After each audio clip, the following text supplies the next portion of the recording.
अब जब बात हिंदू राष्ट्र की करी है तो हिंदू राष्ट्र तक पहुंचना कैसे है उस पे चिंतन करना है। और हिंदू राष्ट्र के लिए जो 4 चुनौतियां हमारा देश और हम सब फेस कर रहे हैं, वो 4 प्रमुख चुनौतियां हैं। सबसे पहला इस्लामिक आक्रामकता, दूसरा विस्तारवादी चर्च, तीसरा माओवादी षड्यंत्र और चौथा अलगाववादी आंदोलन। ये 4 प्रमुख चुनौतियां हमारे देश की, हम हिंदुओं की है। हर रोज हम इन चुनौतियों से लड़ते हैं। इस्लामिक आक्रामकता पर पहले हम चर्चा करते हैं। आपको बताती हूँ इस्लामिक आक्रामकता क्या होती है।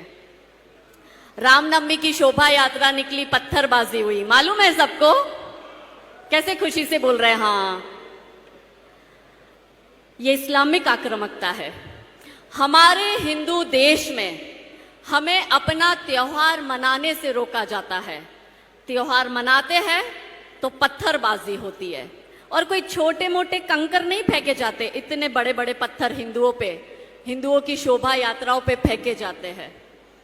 दिल्ली जहांगीरपुरी की घटना आपको याद होगी कि कैसे अभी हनुमान जयंती के दिन पत्थरबाजी हुई। ये इस्लामिक आक्रामकता है। हिंदू अपनी रैली निकाल रहा है, उसको रैली निकालने से नहीं दी जा रही।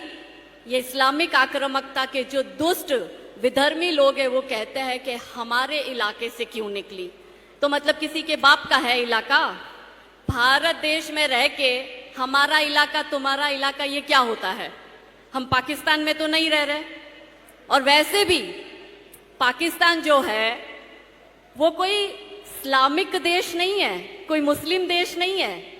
भारत से ही हड़पा हुआ इस्लामिक आक्रामकता का जीता जागता सबूत है। भारत ही था जिसको पाकिस्तान बना दिया, इस्लामिक आक्रामकता का सबूत है।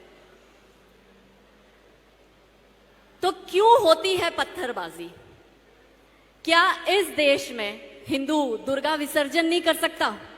बंगाल में वो रिंकू पांडे दुर्गा विसर्जन करने गया तो उसको मार दिया गया। अभी हमारे गुजरात में किशन भरवाड़ ने एक सोशल मीडिया पे पोस्ट कर दी। उस पोस्ट पर इन विधर्मियों ने उसका मर्डर कर दिया।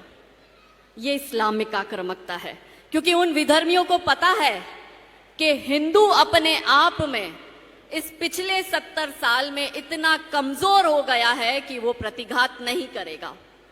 मेरे जैसे लोग जब आके बोलते हैं तो हम पर सांप्रदायिकता का थप्पा लगा दिया जाता है।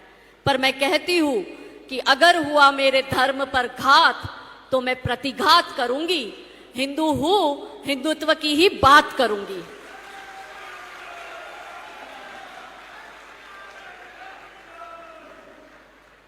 लव जिहाद इस्लामिक आक्रामकता है। कैसे हमारी हिंदू लड़कियों को बहला के फुसला के ब्लैकमेलिंग कर कर धमका कर ये विधर्मी उठा के ले जाते हैं। मैं लव जिहाद में पूरे भारत में कार्य कर रही हूं। भाई ने अभी बताया कि बहुत अच्छी प्रवक्ता है। मैं कहती हूं कि बड़े बड़े मंच से हाथ में माइक लेके बड़ी बड़ी बातें करना और बड़ा बड़ा भाषण तो कोई भी कर सकता है। मेरी असल जंग, असल लड़ाई हर रोज प्रत्यक्ष जिहादियों से होती है। जब हमारी लड़कियों को ले जाते हैं, रात को 2-2 बजे तक पुलिस चौकी में बैठी रहती हूं। मुसलमानों के 250 लोग पुलिस चौकी के बाहर खड़े होते हैं, हमारे 2 लोग खड़े नहीं होते हैं। अवैध कब्जा, ये भी इस्लामिक आक्रामकता है। सोमनाथ मंदिर का नाम सुना है सबने? गुजरात में आया है। आप यकीन नहीं मानेंगे, सोमनाथ ट्रस्ट की ही जगह पर इन जिहादियों ने अवैध कब्जा कर लिया। खुद की मस्जिद बना दी, खुद का कब्रिस्तान बना दिया। और आज हमारे ही ट्रस्ट के लोग अपनी ही भूमि पाने के लिए लड़ रहे हैं, क्योंकि वकफ ने क्लेम कर दिया। क्योंकि उनको पता है हिंदू तो सोया हुआ है, भले ना हम उनकी जगह ले ले। आपका अपना घर है, मैं आके कब्जा करूंगी, करने दोगे? हाँ या ना? हाँ या ना? तो फिर हमारे मंदिर को क्यों कब्जा करने दे रहे हो? क्योंकि अपने बाप का थोड़ी है, किसी और के बाप का है ना? तो क्या मतलब इन मंदिरों को बनाने का, इस मंदिर में इतना दान देने का, जब आप अपने मंदिरों को नहीं बचा पाते हो? द्वारकाधीश का नाम सुना सबने? गुजरात में आया है द्वारका मंदिर। कितने लोग द्वारका मंदिर गए? बहुत कम लोग। एक द्वारका है और एक बेट द्वारका है। अब मैं आपको बेट द्वारका की हकीकत बताती हूँ। इस्लामिक आक्रामकता का जीता जागता एक और सबूत आपको देती हूँ। बेट द्वारका में टोटल संख्या वहां की 10,000 है। वहां पे ओखा पोर्ट आया और ओखा पोर्ट से बाय बोट हमें जाना पड़ता है बेट द्वारका, जो 15 मिनट का रास्ता है। उस बेट द्वारका की टोटल जनसंख्या 10,000 है, उसमें मात्र हिंदू 1500 है और 8,500 मुसलमान हैं। अब आप सोचिए, और हमारा जो बेट द्वारका का जो हमारा कृष्ण मंदिर है, वो कृष्ण मंदिर चारों तरफ से जिहादियों से घिरा हुआ है। अब इससे भी शॉकिंग बात सुनिए कि 85% मुसलमानों में से 70 से 75% मुसलमानों के मकान, दुकान, घर, जमीन सब अवैध कब्जा करी हुई है। अब सबसे बड़ा प्रश्न ये आता है कि इनको बिजली का कनेक्शन किसने दिया, इनको पानी का कनेक्शन किसने दिया। हमको पानी का और बिजली का कनेक्शन चाहिए तो कागज दिखाने पड़ते हैं ना, हमारे तो राम जी ने भी कागज दिखाए तब जाके तो अयोध्या में मंदिर बन रहा है। ये बिना कागज दिखाए इनको बिजली और पानी का कनेक्शन मिलता है कैसे?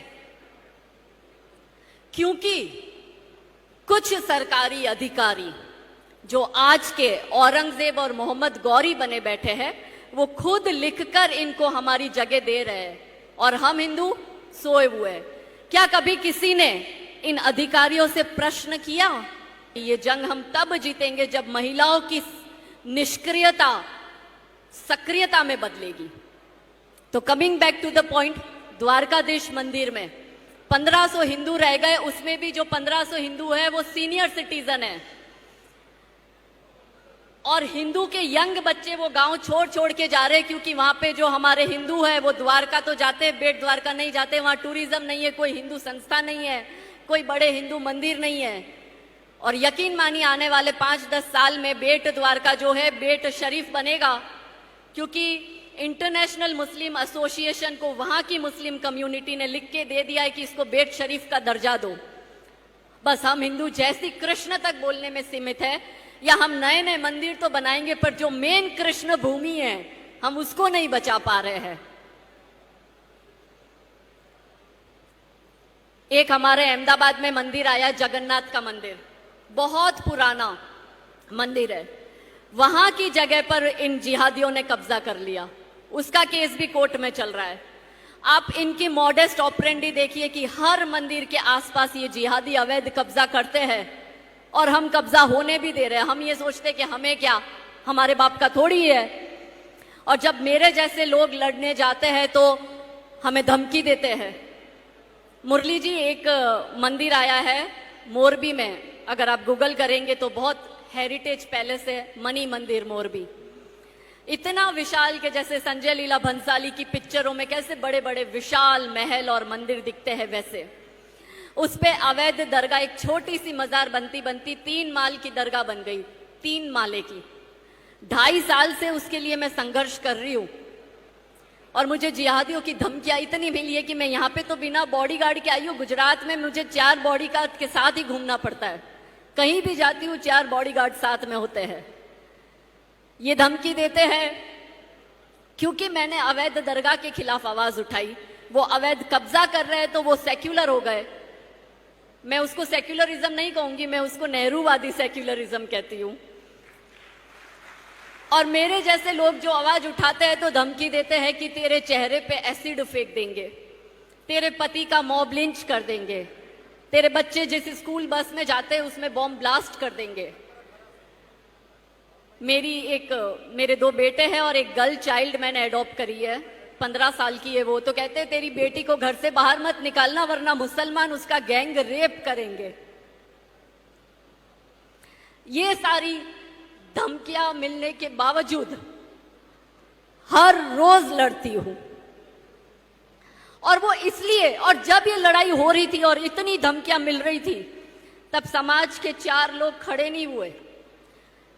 मेरे साथ सिर्फ संघ खड़ा था, मेरे साथ विश्व हिंदू परिषद खड़ा था, मेरे साथ हिंदू जागरण मंच खड़ा था, पर समाज के 4 लोग खड़े नहीं हुए, डरते, क्योंकि सबको छत्रपति शिवाजी महाराज तो चाहिए, पर अपने घर नहीं, पड़ोसी के घर चाहिए।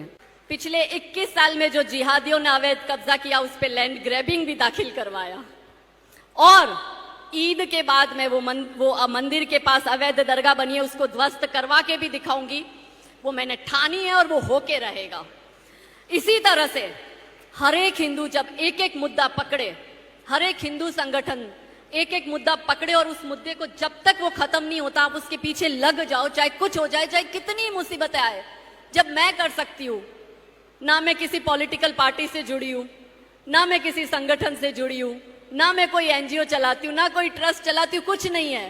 तो जब मेरे जैसी साधारण व्यक्ति अगर एक मुद्दा पकड़कर इसमें जीत हासिल कर सकती है, तो फिर आपके सबके पास में तो इतने पावर है, क्या आप नहीं जीत हासिल कर सकते?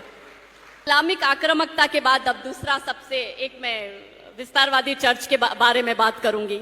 हमने राजू जी के साथ आदिलाबाद में कार्यक्रम किया था।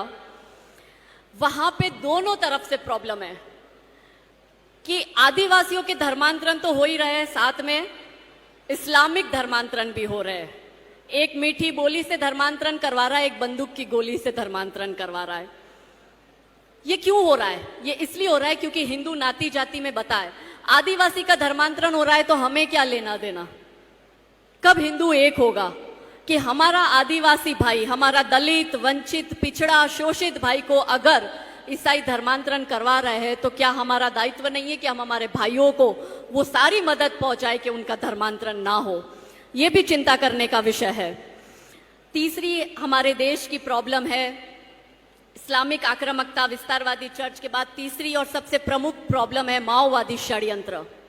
माओवादी षड्यंत्र कैसे कार्य करता है? कम्युनिस्ट इस्लामिस्ट ग्रुप मिलकर षड्यंत्र रचता है। ये षड्यंत्र ऐसे रचे जाते हैं कि जैसे बॉलीवुड की फिल्में हैं, केदारनाथ फिल्में आप सबने देखी? केदारनाथ फिल्म देखी?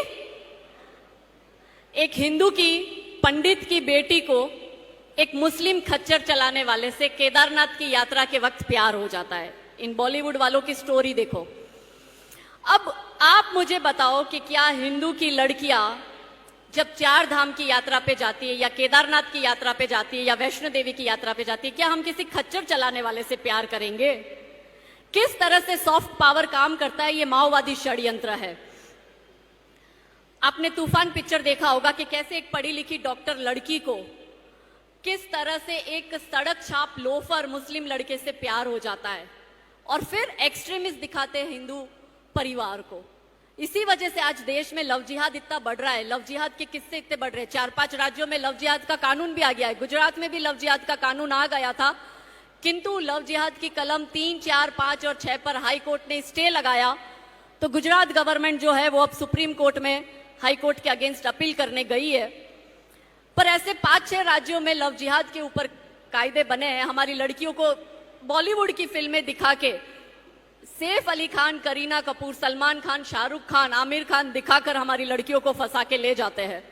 हर एक इनकी बॉलीवुड की स्टोरी में देखना कि जो लड़की है वो हिंदू, स्वर्ण हिंदू समाज से होगी, हिंदू में भी स्वर्ण समाज की, और जो लड़का है वो सड़क छाप मुस्लिम होगा, और दिखाएंगे कि लड़की उस लड़के के पीछे पागल है।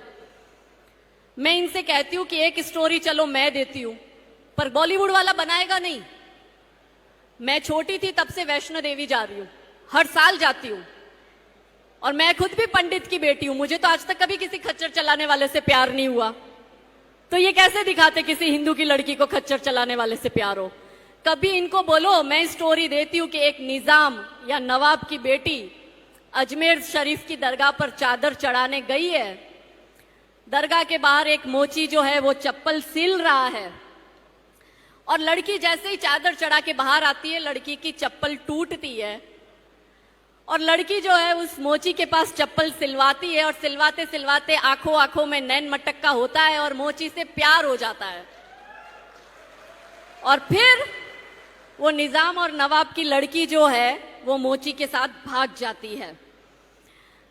ऐसी स्टोरी भी बनाओ, मगर ये ऐसी स्टोरी आपको नहीं बनाएंगे, क्योंकि इनको लव जिहाद दिखाना है। सॉफ्ट पावर के जरिए हमारी लड़कियों के दिमाग को बरगलाना है। जेएनयू, डीयू, टिस यूनिवर्सिटी, भू यूनिवर्सिटी, जादवपुर यूनिवर्सिटी, ये सब, और इनको सपोर्ट करते हैं माओवादी षड्यंत्र के अंतर्गत बॉलीवुड और media, national media, international media, New York times, Washington post, ये सब इस षड्यंत्र में शामिल होते हैं। सभी शामिल है इस षड्यंत्र में, सिर्फ कन्हैया कुमार और रविश कुमार ही थोड़ी है। तो ये एक पूरा ऐसा षड्यंत्र करते हैं, ऐसा प्रोपोगेंडा करते हैं कम्युनिस्ट इस्लामिस्ट एजेंडा के अंतर्गत, और हिंदुओं को बदनाम करते हैं। और सबसे अंत में है, मैं बात करती हूँ अलगाववादी आंदोलन की। अभी किसान आंदोलन हुआ, ये अलगाववादी आंदोलन है। जाट आंदोलन, ठाकुर आंदोलन, ब्राह्मण आंदोलन, पटेल आंदोलन, दलित आंदोलन, ये सारे अलगाववादी आंदोलन है। हिंदुओं को अलग करने के लिए आंदोलन बनाए गए हैं। हिजाब आंदोलन, जब जब चुनाव आएगा एक एक आंदोलन खड़ा होगा। मैं आज ही यहां से घोषणा करके जाती हूं कि इस साल के अंत में गुजरात में चुनाव है, देख लेना कितने आंदोलन होते हैं, कितने दंगे करवाएंगे ये लोग।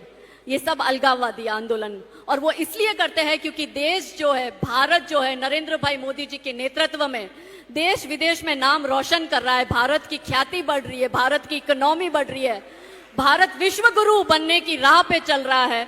अखंड भारत का निर्माण भी होगा, और मोदी जी के नेतृत्व में, योगी जी के नेतृत्व में, हेमंत बिश्वा शर्मा जैसे हमारे देश को इतने अच्छे मुख्यमंत्री मिले, उन सबके नेतृत्व में भारत हिंदू राष्ट्र भी बनेगा। तो ये सारे कार्य में जब हिंदू ताकतें एक होती है तब इन लोगों को डर लगता है, इसलिए ये अलगाववादी आंदोलन कराते हैं, हिंदुओं को बांटने की राजनीति करते हैं।